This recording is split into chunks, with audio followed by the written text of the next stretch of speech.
చేసుకున్నటువంటి పుణ్య ఫలం ఉంటేనే కానీ భారత భూములు ఉండకూడదట వాడు. అంత పవిత్రమైంది. అందులో ఎందరో మహానుభావుల ధర్మరక్షణ కోసం అక్కడక్కడక్కడక్కడ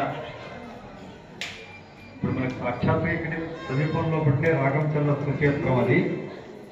వెంకటదాసుల వారు అక్కడ స్థిరమైపోయినారు.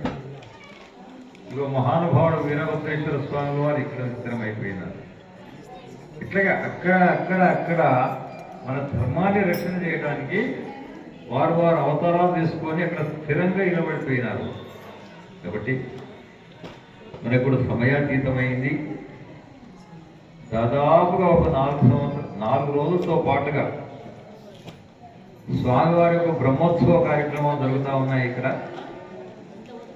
అందులో భాగంగా ఈరోజు కళ్యాణోత్సవం, మహానుభావుడు కళ్యాణం కూడా చేసుకున్నారు. ఇవాళ చివరిగా మానస పూజ కార్యక్రమం ఇది. సకల వేదాంత సారమైనటువంటి యొక్క కీర్తన భావమే రాకంచల్ల కీర్తన భావతి.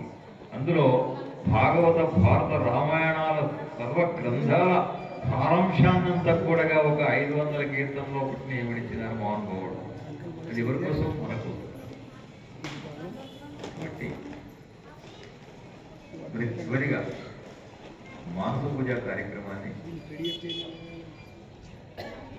ఇక్కడ కీర్తిశేషులు అప్పుడు ఎవరు మోహన్ రెడ్డి గారి ద్వారానే ఇక్కడ కార్యక్రమాలు ఆరంభమయ్యి నా వరకు మాత్రం. అంతకుముందు దేవాలయం ఉంది, అంతా ఉన్నా కూడా భగవత్ ప్రచారం అనేది కూడా మా గ్రామంలో కూడా జరగాలి స్వామి అని చెప్పి ప్రతి మాసానికి ఒక కార్యక్రమాన్ని చేద్దామని అనుకున్నా. వారికి కాపులు లేకపోయింది. వారు పోయిన తర్వాత ఆరంభమైంది. కాబట్టి ఈ కార్యక్రమం కూడా బ్రహ్మోత్సవాల్లో కూడా సాక్షాత్గా భగవంతుడే వస్తారట. నిన్న రథోత్సవ కార్యక్రమం అయింది కదా. రథోత్సవంలో పడికి సాక్షాత్గా రథ దర్శనం చేసుకోవాలంట బ్రహ్మం. రథంలో పడికి సాక్షాత్గా పరమేశ్వరుడే వచ్చి కూర్చుంటారు.